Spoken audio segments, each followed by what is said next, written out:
కేవలం పదవుల కోసం జెండాలు మార్చే జెండా కూలీ చరిత్ర కలిగిన ఆర్కే రోజా మా అధినేత పవన్ పై చేస్తున్న అనుచిత వ్యాఖ్యలను తీవ్రంగా ఖండిస్తున్నామని ఉత్తరాంధ్ర జనసేన మహిళా రీజనల్ కోఆర్డినేటర్ తుమ్మి లక్ష్మీరాజు ఒక ప్రకటనలో పేర్కొన్నారు. ఈ సందర్భంగా ఆమె మాట్లాడుతూ మా అధినేత పవన్ కళ్యాణ్ అందిస్తున్న సుపరిపాలనను చూసి ఓర్వలేక రోజా నోటికొచ్చినట్లు మాట్లాడడం అన్యాయం.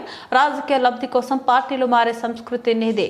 అశుద్ధాన్ని అమృతంలా స్వీకరించే మనస్తత్వం ఉన్న నువ్వు మా నాయకుడిని విమర్శించడం హాస్యాస్పదం. ఇప్పటికైనా రోజా తన నోరు అదుపులో పెట్టుకోవాలని, లేని పక్షంలో మహిళా లోకం తరపున తగిన రీతిలో బుద్ధి చెప్తామని హెచ్చరించారు. విజయనగరం జిల్లాలో మరియు ఉత్తరాంధ్ర వ్యాప్తంగా రోజా వ్యాఖ్యలపై తీవ్ర నిరసన వ్యక్తమవుతుందని, రాజకీయాల్లో విమర్శలు గౌరవప్రదంగా ఉండాలని ఆమె హితవు పలికారు. అప్పుడు నువ్వే కదా జెండా కూలి. మేమైతే చావైనా బతికైనా ఈ పార్టీ ఈ జెండా ఈ మా అధినేత ఆయనే మారరు. కానీ నీకు నీ రాజకీయ రంగేట్రం ఏమో టీడీపీ నుంచి, నీ టీడీపీ నుంచి ఎలాగా పౌరుల్లో ఎగిరవ్వలేదా? పెద్ద ఆయన గారు అలాగా పౌరుల గుట్టకి వెళ్ళిపోయారు. అట్నుంచి జగన్ చేపట్టుకోగానే జగన్కి తల్లి చెల్లి దూరం అయిపోయారు. అలాంటి ఐరన్ లెగ్ లేడు నువ్వు మా పవన్ కళ్యాణ్ గారిని, ఆయన పాలనని, మా జన సైనికుల్ని అనేది దానివా.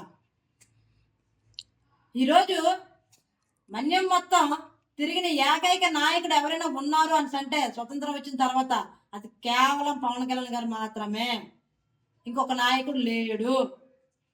ఈరోజు ఆదివాసీలు ఆయన మా అల్లూరి అంటున్నారని అంటే అది ఆయన ఆదివాసీల కోసం చేసింది. మీకేమైనా తెలుసా? పాలన అంటే మీకేం తెలుసు? పబ్జీ గేమ్లు ఆడుకోవడం తెలుసు. కానీ పాలన అంటే ప్రజల్లో ఉండడం, ప్రజల కష్టాలు తీర్చడాన్ని పవన్ కళ్యాణ్ గారు నిరూపిస్తున్నారు. నువ్వు కూడా సినిమా యాక్టర్వే కదా, ఆయన కంటే సీనియర్వే కదా. నీకోసం ఎందుకు ఏ సినిమా గొంతెత్తరు? పవన్ కళ్యాణ్ గారి కోసం ఎందుకు గొంతెత్తి ఆయన డిప్యూటీ సీఎం ఎందుకు కష్టపడ్డారు? ఆయన ఎమ్మెల్యే చేయడానికి ఎందుకు అందరూ క్యాంపెయిన్ చేస్తారని అంటే అది పవన్ కళ్యాణ్ గారి నిజాయితీ, నిబద్ధత. పని పట్ల ఆయనకున్న చిత్తశుద్ధి, ప్రజల పట్ల ఆయనకున్న చిత్తశుద్ధి. నీకు అవేమీ లేవు. పందిలా కూర్చొని తినడం తప్ప పేడతట్ల మొహం వేసుకొని నువ్వే పవన్ కళ్యాణ్ గారిని నోటుకొచ్చిన మాట్లాడితే చూస్తూ కూర్చొని చెప్తున్నావు. ఈరోజు రాష్ట్రంలో ఎన్ని అభివృద్ధి పనులు వదిలేని కనిపించట్లేదా? తీర ప్రాంతం అంతా మొక్కలు చెట్లు వేయించి వాళ్ళు నిర్మిస్తున్నారు. అది నీకు తెలుసా? అలాంటివి ఉన్నాయని కూడా మీకు తెలియదు. నువ్వు మాట్లాడతావు పవన్ కళ్యాణ్ గారి కోసం.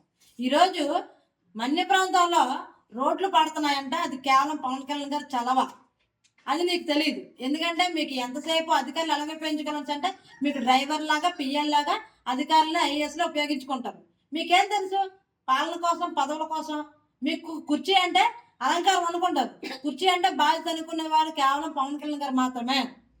ఈ కూటమి పాలనలో రాష్ట్రం ఎంతో అభివృద్ధి పదాలు నడుస్తుంటే చూసి తట్టుకోలేక కడుపు కుళ్ళిపోయి నోటుకొచ్చిన మాటలు మాట్లాడతాం.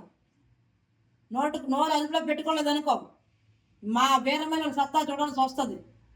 అసలైన జెండా కూలీవి నువ్వే. రేపు గూగుల్ కూడా చెప్తా చూడు, దేశంలో జెండా కూలీ ఎవరని అంటే ఆర్కే రోజా అవసరాల కోసం పార్టీని మారుస్తుంది అనేసి.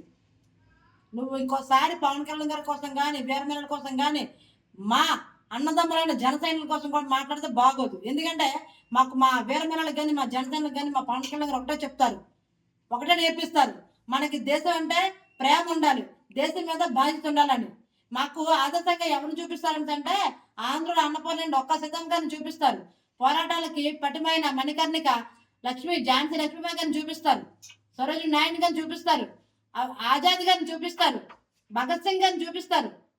కానీ మీలాగా జగనన్న అమ్మఒడి, జగనన్న నాన్నతడిన అత్వల్ల జగన్ భజన చేయమని చెప్పరు.